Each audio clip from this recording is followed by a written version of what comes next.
बोलिए श्री सच्चिदानंद भगवान की जय। कहते राजन, मैंने इन 24 गुरुओं का आश्रय लिया है और इन्हीं के आचरण से इस लोक में अपने लिए शिक्षा ग्रहण की है। वीरवर यातिनंदन, मैंने जिससे जिस प्रकार की जो कुछ सीखा है वह सब ज्यों का त्यों तुमसे कहता हूँ, सुनो। दत्तात्रेय जी 24 गुरु किए थे। बहुत से लोग कहते हैं कि एक गुरु। अरे भाई, अकेले एक गुरु से सब कुछ बोध नहीं होता। मान लो कि मैंने वेद पुराणों की शिक्षा ली मुंबई में गुरु जी से, उसके पहले भी मैंने दीक्षा लिया था मुंबई में ही। उसके पहले गांव में जानकी दास का शिष्य बना था बचपन में। फिर योग की शिक्षा मैंने स्वामी रामदेव जी महाराज से लिया। कि सब कुछ सीख जाऊं तो कैसे संभव होता। तो एक अकेले गुरु से सब कुछ बोध नहीं होता है। तो कि मैंने इन 24 प्रकार की शिक्षा ग्रहण की, इन 24 गुरुओं का आश्रय लिया और इन्हीं के आचरण से इस लोक में अपने लिए शिक्षा ग्रहण की है। वीरवर यातिनंदन, मैंने जिससे जिस प्रकार जो कुछ सीखा है वह सब ज्यों का त्यों तुमसे कहता हूं, सुनो। मैंने पृथ्वी से उसके धैर्य की, क्षमा की शिक्षा ली है। लोग पृथ्वी पर कितना आघात और क्या क्या उत्पात नहीं करते, परंतु वह न तो किसी से बदला लेती है और न तो किसी से बदला लेती है और न रोती चिल्लाती है। संसार के सभी प्राणी अपने अपने प्रारब्ध के अनुसार चेष्टा कर रहे हैं। वे समय समय पर भिन्न भिन्न प्रकार से जाने अनजाने में आक्रमण कर बैठते हैं। धीर पुरुष को चाहिए कि उनकी व्यवस्था समझे, न तो अपना धीरज खोवे और न क्रोध करे, अपने मार्ग पर ज्यों का त्यों चलता रहे। पृथ्वी के ही विकार, पर्वत और वृक्ष से मैंने से शिक्षा ग्रहण की है कि जैसे उनकी सारी चेष्टाएं सदा सर्वदा दूसरों के हित के लिए होती है, वैसे ही बल्कि यूँ कहना चाहिए कि उनका जन्म ही एकमात्र दूसरों के लिए हुआ है, दूसरों का हित करने के लिए हुआ है। साधु पुरुष को चाहिए, भक्त पुरुष को चाहिए कि उनकी शिष्यता स्वीकार करके उनसे परोपकार की शिक्षा ग्रहण करें।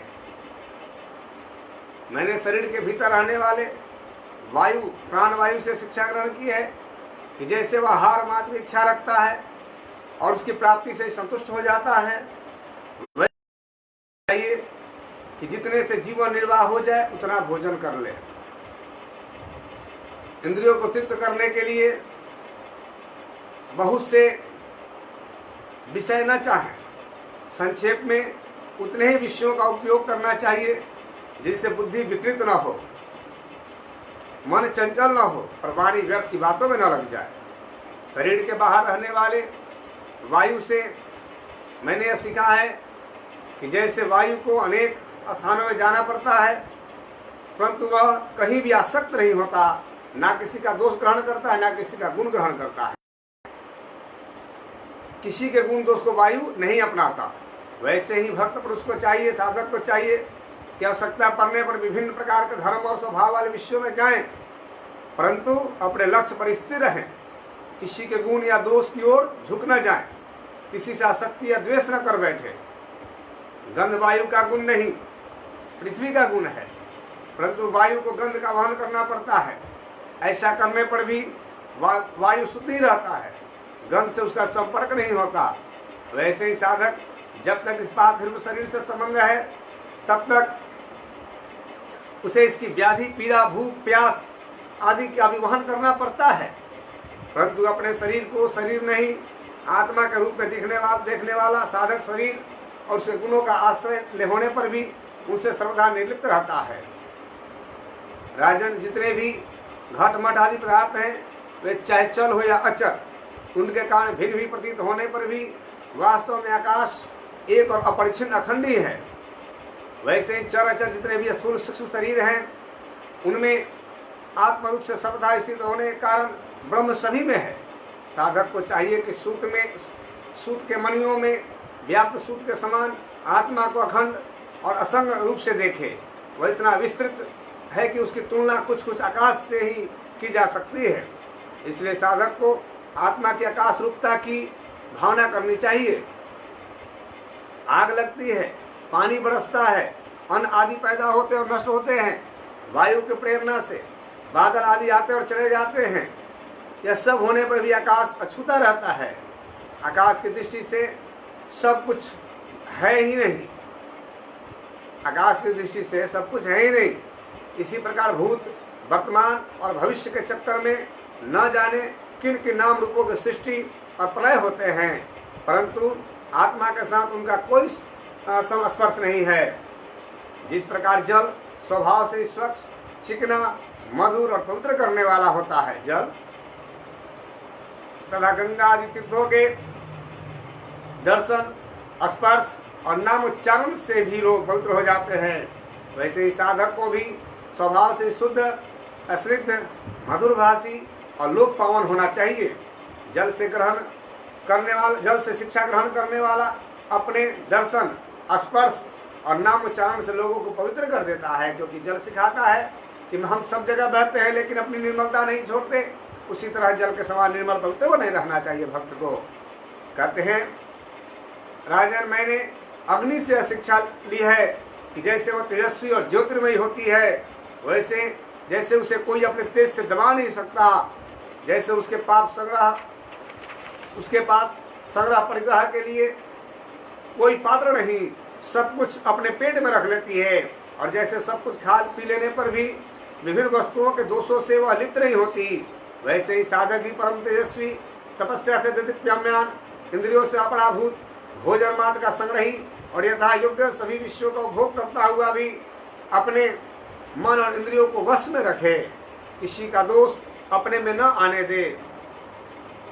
जैसे अग्नि कहीं लकड़ी आदि में अप्रकट रहती है और कहीं प्रकट, वैसे ही साधक भी कहीं गुप्त रहे और कहीं प्रकट हो जाए।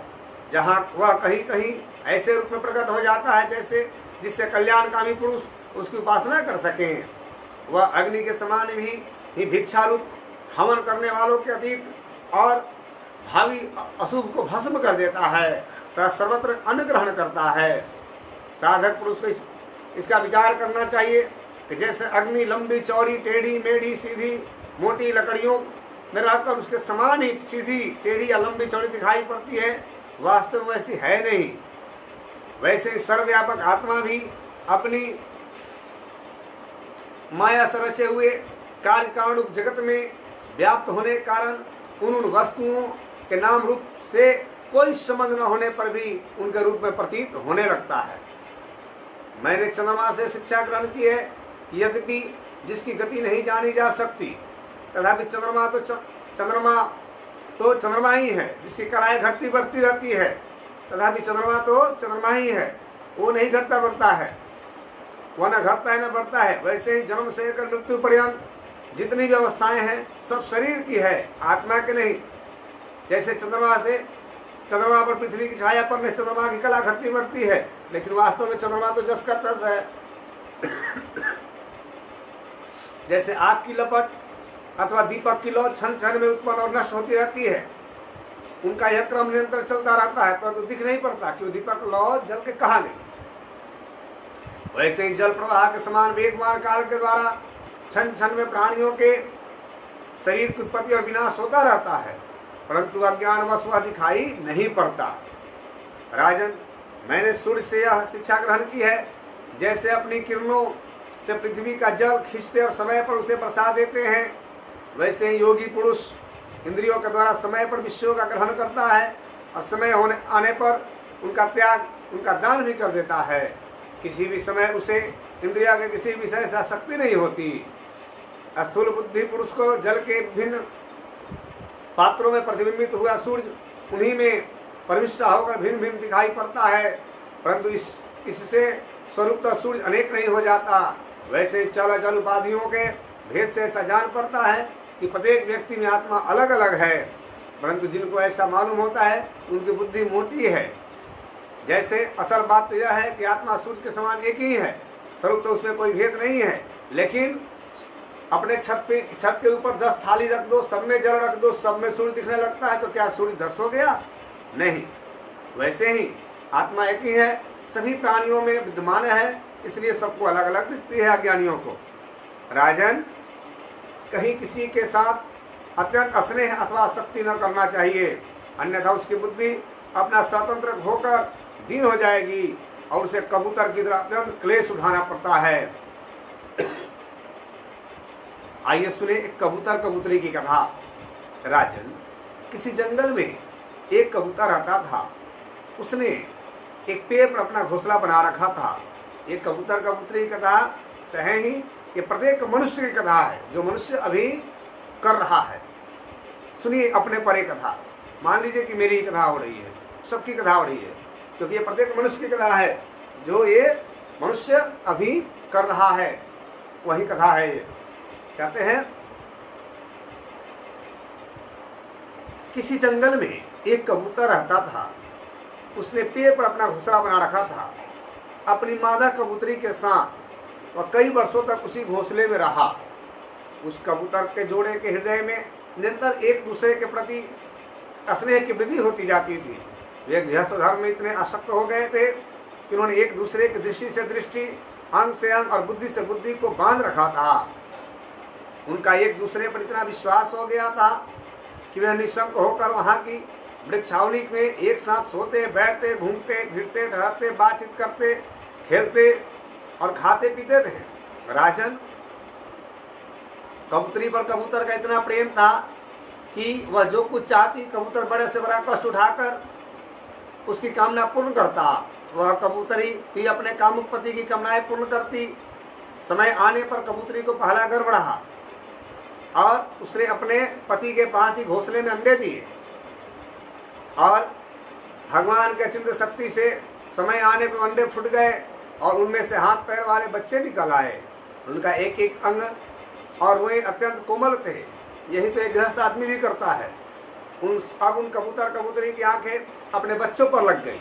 जैसे यहाँ पति पत्नी भी बड़ी प्रेम से रहते हैं घर में, समय आने पर उन्हें संतान होती है, जब संतान होती है दोनों का प्रेम जो है अब बच्चों में लग जाता है। वे बड़े प्रेम और आनंद से अपने बच्चों का लालन पालन, लाड़ प्यार करते हैं। उनकी मीठी बोली, उनकी गुटर सुनकर आनंदमग्न हो जाते हैं। यहाँ भी वैसे ही लोग करते हैं। जब बच्चा 1 वर्ष के आसपास का होता है, कुछ बोलना शुरू करता है, तो उसकी माँ कहती है कि बेटा बोल पापा और पापा क्या बोलते हैं कि बेटा बोल मम्मी। और किसी दिन अगर बोल दिया पापा मम्मी, अब तो मम्मी पापा भूले नहीं समाते कि रे तो पापा बोल दिया, मेरा बेटा मुझे पापा कहने लगा। मेरी मम्मी कहती है कि मेरा बेटा मुझे मम्मी कहने लगा। मम्मी किसे कहते हैं? मिस्र के देश में, मिस्र को पिरामिडों का देश कहा जाता है, उसमें बहुत दिनों के रखे हुए करोड़ करोड़ पुराने डेड बॉडी रखे हुए हैं, उसको मम्मी कहा जाता है। राजा रानियों के वहाँ 100 रखे जाते हैं ताबूत में, उस पिरामिड में, खराब नहीं होते हैं, उसको मम्मी कहते हैं। और पापा तो जानते हैं सब लोग। और सुनिए आगे, बच्चे तो सदा सर्वदा प्रसन्न रहते ही हैं। यहाँ भी माता पिता देखिए, जब बच्चे कुछ बोलना शुरू करते हैं तो उसकी तोतली बोली सुन सुनकर फूले नहीं समाते हैं। वे जब अपने सुकुमार पंखों से माँ बाप का स्पर्श करते, कूदते, भोली भाली चेष्टाएं करते और फुदक फुदक कर अपने माँ बाप के पास दौड़ाते, तब कबूतर कबूतरी आनंदमग्न हो जाते। जैसे कि यहाँ गृहस्थ व्यक्ति कोई करता है, जब बच्चा थोड़ा सा घुट्टों के बल बकैया चलने लगता है और दौड़ के अपनी माँ के पास आता है, पिता के पास आता है, कभी दादा दादी के पास जाता है, अब घर वाले फूले नहीं समाते हैं। अब राजन सच पूछो तो ये कबूतर कबूतरी भगवान की माया से मोहित हो रहे हैं। जैसे यहाँ गृहस्थ पुरुष भी भगवान की माया से मोहित होकर भगवान को भूल जाता है और बच्चों के लालन पालन में इतना मग्न हो जाता है कि उसे दिन रात की कुछ सुध नहीं रहती है। उनका हृदय एक दूसरे का स्नेह बंधन से बंध रहा था। वे अपने नन्हे नन्हे बच्चों के पालन पोषण में इतने व्यग्र हो रहते कि उन्हें दीन दुनिया लोक परलोक की याद ही ना आती। एक दिन दोनों नर मादा अपने बच्चों के लिए चारा लाने जंगल में गए हुए थे, क्योंकि अब उनका कुटुंब बहुत बढ़ गया था। वे चारे के लिए चिरकाल तक जंगल में चारों ओर विचरते रहते थे। इधर एक बहेलिया घूमता घूमता संजोगवश उनके घोंसलों की ओर आ निकला। उसने देखा कि घोंसले के आसपास कबूतर के बच्चे फुदक रहे हैं। उसने जाल फैलाकर उन्हें पकड़ लिया। ऐसे ही होता है यहाँ के गृहस्थों के साथ भी। बच्चे को खूब लालन पालन से पोसे पाले। जब बच्चे बाहर निकलते हैं तो यहाँ नाना प्रकार के अज्ञानी अधर्मी कुमार्ग पर चलाने वाले बहेलियों की कमी नहीं है, जो बच्चों को बहला फुसलाकर गलत मार्ग दिखाते हैं। कबूतर कबूतरी बच्चों को खिलाने पिलाने के लिए हर समय उत्सुक रहा करते थे। अब वे चारा लेकर अपने घोंसलों के पास आए। कबूतरी ने देखा कि उनके नन्हे नन्हे बच्चे उसके हृदय के टुकड़े जाल में फंसे हुए हैं। शिकारी आएगा, जाल बिछाएगा, दाना डालेगा, लोभ से फंसना नहीं। लेकिन कबूतर कबूतरी ने किसी दिन ये नहीं बताया कि शिकारी होता कैसा है, जाल कैसा होता है। वैसे ही कुछ माता पिता भी हैं जो बच्चों को पूर्ण ज्ञान नहीं देते और बच्चे भटक जाते हैं आगे चल के। कहते हैं अब कबूतरी ने देखा कि उसके नन्हे नन्हे बच्चे उसके हृदय के टुकड़े जाल में फंसे हुए हैं और वे दुख से चे कर रहे हैं। उन्हें ऐसी स्थिति में देखकर कबूतरी के दुख की सीमा न रही और रोती चिल्लाती उनके पास दौड़ गई। भगवान की माया से उसका चित्त अत्यंत दिन दुखी हो रहा था। वह उमड़ते हुए स्नेह की रस्सी से जकड़ी हुई थी। अपने बच्चों को जाल में फंसा देखकर उसे अपनी शरीर की भी सुध न रही और वह स्वयं भी जाकर जाल में फंस गई। कहते हैं और वह स्वयं भी जाकर जाल में फंस गई। जब कबूतर ने देखा कि मेरे प्राणों से भी प्यारे बच्चे इस दशा में पहुंच गए, अब वह मेरी प्राण प्रिया पत्नी भी उस दशा में पहुंच गई, जाल में फंस गई, तब अत्यंत दुखी होकर विलाप करने लगा। यहाँ भी यही होता है। लोग देखते हैं आए दिन रोज किसी न किसी को मरते हुए, किसी न किसी को पैदा होते हुए, किसी को बीमार होते हुए, किसी को कष्ट पाते हुए, लेकिन फिर भी अपनी चिंता नहीं करते कि किसी दिन हमारा भी ऐसा समय आ सकता है। तो क्यों न हम पहले ही परमात्मा का भजन करें जो सुख के सागर है। सुख धाम सदा तेरा नाम सदा, कोई तुझ सा परम महान नहीं। कन कन में रमा घट घट में बसा, कोई तुझ सा करुणा निधान नहीं। सुख धाम सदा तेरा नाम सदा, कोई तुझ सार महान नहीं। कन कन में रमा घट घट में बसा, कोई तुझ सा करुणा निधान नहीं।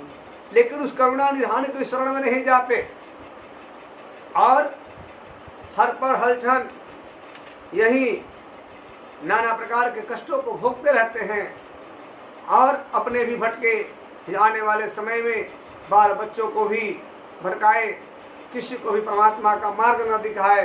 लेकिन हमारा ग्रंथ कहता है कि माता वही है, पिता वही है, गुरु वही है, मित्र वही है, संबंधी वही है, जो परमधाम का मार्ग दिखावे, सच्चिदानंद का मार्ग दिखावे, सत्य का मार्ग दिखावे।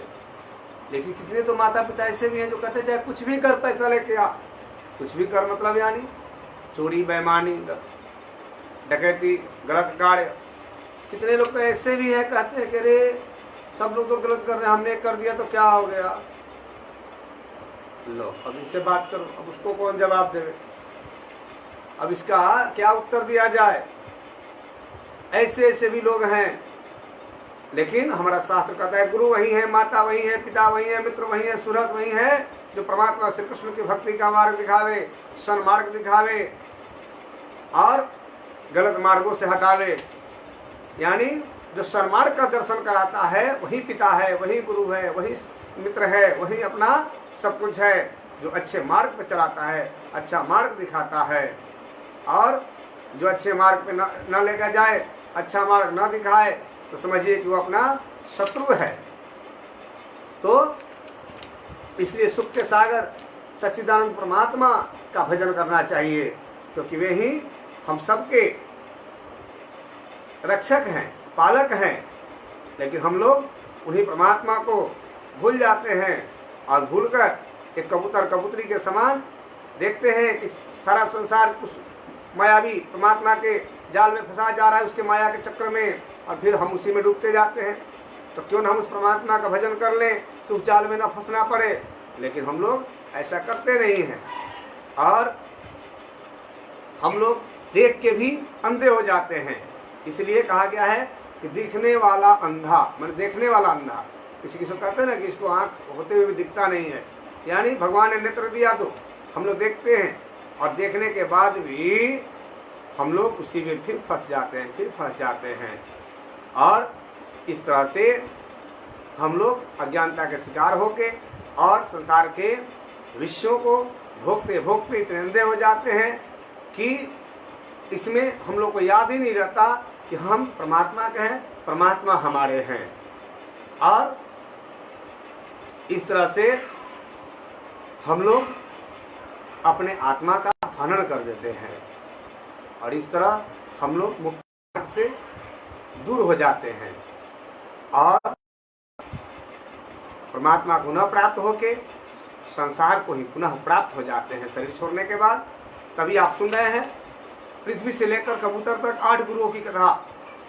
अब आगे उस कथा को पूर्ण करते हैं। कहते हैं जब कबूतर ने देखा कि मेरे प्राणों से भी प्यारे बच्चे जाल में फंस गए, मेरी प्यारी पत्नी भी जाल में फंस गई, अब वो विलाप करने लगा, वहीं बैठकर दुखी होकर विलाप करने लगा। सचमुच उस समय उसकी दशा अत्यंत दयनीय थी। जैसे यहाँ भी देखा जाता है कि कोई को मृत्यु आ जाए तो उसके घर वाले आस पड़ोस वाले सब रोने लगते हैं, कोई ये विचार नहीं करता कि आखिर मृत्यु तो मेरी भी आनी है, तो मैं ऐसा कौन सा सत्कर्म करूं कि मैं फिर से जन्म न लूं। पुनरपि जननम पुनरपि मरणम पुनरपि जननी जठरे शयनम। बार बार जन्मना, बार बार मरना, बार बार माता की पेट की जठराग्नि सहन करना, इससे कैसे मुक्ति मिले, ये उपाय तो करना ही चाहिए, लेकिन हम लोग करते नहीं है। देखते हैं आए दिन एक दूसरे को मरते हुए, लेकिन हम अपनी मृत्यु का चिंतन नहीं करते। ये सबसे बड़ी भूल हो जाती है। कहते हैं अब वो क्या कहता है कबूतर, हाय मैं अभागा हूँ, दुर्मति हूँ, हाय हाय मेरा तो सत्यानाश हो गया। देखो देखो ना मुझे भी तृप्ति हुई, न मेरी आशाएं पूरी हुई, और तब तक मेरा धर्म अर्थ और काम का मूल्य यह गृहस्थ आश्रम नष्ट हो गया। कहते हैं हाय मेरी प्राण प्यारी मुझे अपना इष्टदेव समझती थी और मेरी एक एक बात मानती थी, मेरे इशारे पर नाचती थी, सब तरह से मेरे योग्य थी। आज वह मुझे सुने घर में छोड़कर हमारे सीधे साधे निश्चल बच्चों के साथ स्वर्ग सिधार रही है। मेरे बच्चे मर गए और मेरी पत्नी जाती रही, मेरा अब संसार में क्या काम है। मुझ दिन का यह विधुर जीवन, बिना गृहिणी का जीवन, जलन का जीवन, व्यथा का जीवन है। अब मैं सुने घर में किसके लिए जीऊं। ऐसे विलाप करता है। यहाँ भी मनुष्य भी करते हैं ऐसे। तो उस कबूतर में और मनुष्य में अंतर क्या है? कबूतर भी विलाप कर रहा है और यहाँ मनुष्य भी वैसा ही करते हैं। राजन, कबूतर के बच्चे जाल में फंसकर तड़फड़ा रहे थे। स्पष्ट दिख रहा था कि मौत के पंजे में है, परंतु वह मूर्ख कबूतर यह सब देखते हुए इतना दीन हो रहा था कि स्वयं जानबूझकर जाल में कूद पड़ा। ऐसे ही मनुष्य भी कर रहे हैं। आए दिन देखते हैं कि जो जैसा कर्म कर रहा है उसको वैसा भोगना पड़ रहा है। कर्मों का फल भोगे बिना उसको सैकड़ों करोड़ जन्मों में भी आप उससे पीछा नहीं छुड़ा सकते हो, भोगना ही पड़ेगा। ये माता भगवती भी कहती है ब्रह्म वैवर्त पुराण में राजा सूरत से। कहते हैं राजन वह बहेलिया बड़ा क्रूर था। गृहस्थ आश्रमी कबूतर कबूतरे उनके बच्चों को मिल जाने से उसे बड़ी प्रसन्नता हुई। उसने समझा मेरा काम बन गया और उन्हें लेकर चलता बना। उसी तरह मेरे पिता मर गए या आपके पिता मर जाएंगे, माता मर जाएंगी, फिर पत्नी मरेगी, हम भी मरेंगे, बच्चे मरेंगे, सबको मरना है एक दिन। लेकिन मरना तो है, लेकिन कौन मरता है? शरीर मरता है, आत्मा नहीं। अब इस शरीर के द्वारा ऐसा सत्कर्म कर लेना है कि मोक्ष का मार्ग हमारे लिए खुल जाए, मोक्ष के मार्ग पे हम चले जाएं, कि फिर से न मरना पड़े। न जन्मे रहेंगे न मरेंगे तो कहाँ जाएंगे? अपने आत्मा के स्वामी सच्चिदानंद परब्रह्म के पास चले जाएंगे कि फिर से मरना ही नहीं पड़ेगा।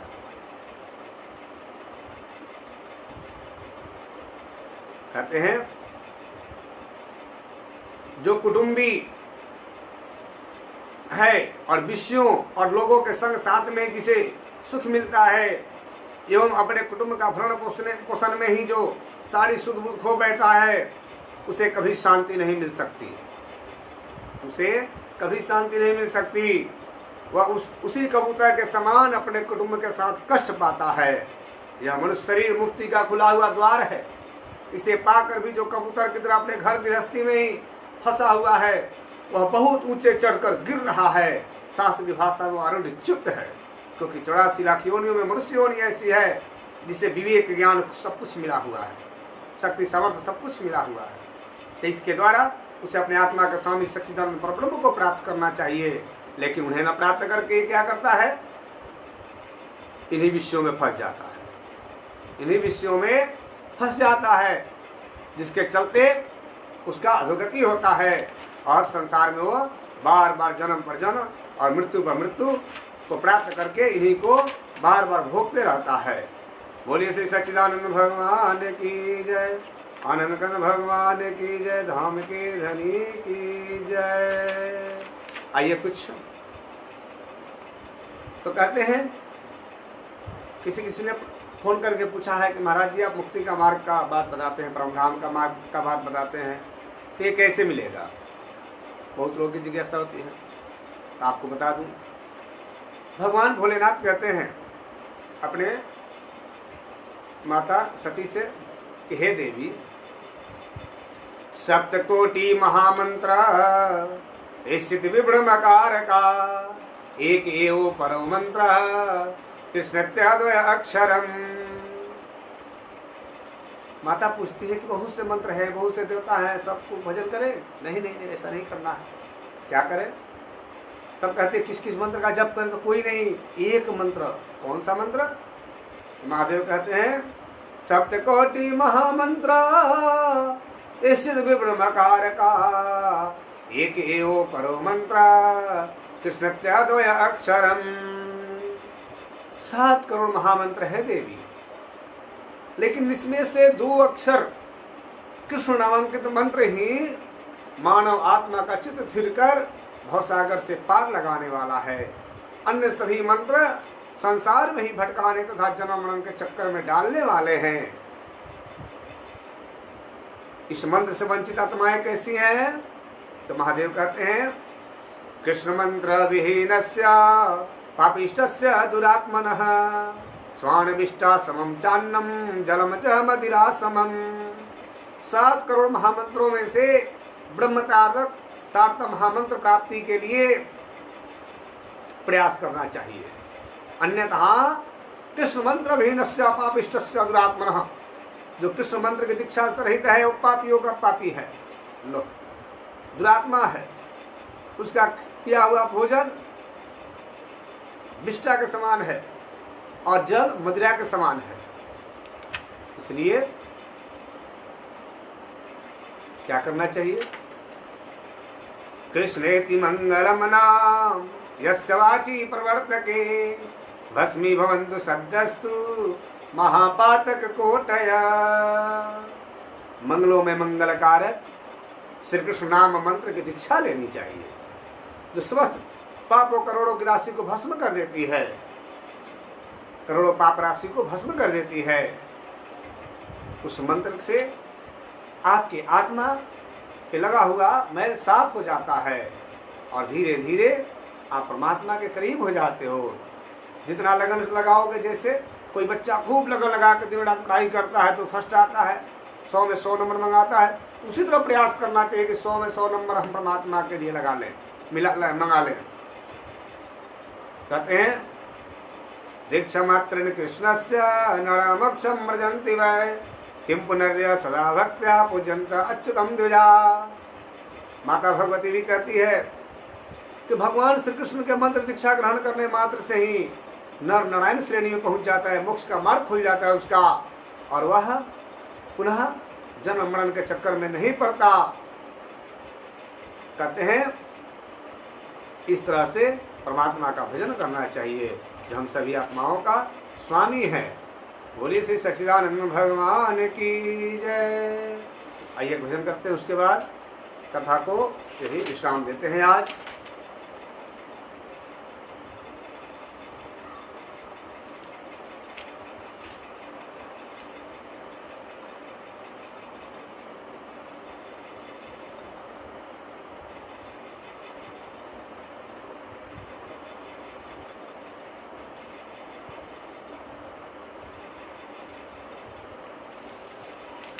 तो आज आप लोगों ने सुना पृथ्वी से लेकर कबूतर तक की 8 गुरुओं की कथा, जो बड़ी ही सुंदर कथा हुई। अब इन कथा से आपको, हमको, सबको कुछ ज्ञान प्राप्त कर लेना चाहिए कि हमें अब कैसे रहना है। पृथ्वी से, जल से, अग्नि से, वायु से, आकाश से, सब से सीख लेना चाहिए।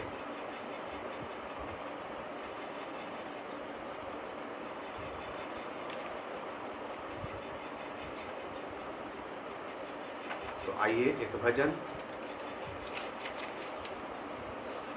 साचा बस एक प्रभु का नाम, साचा बस एक धनी जी का नाम, मन रे जप ले सुबह शाम, मन रे जप ले सुबह शाम।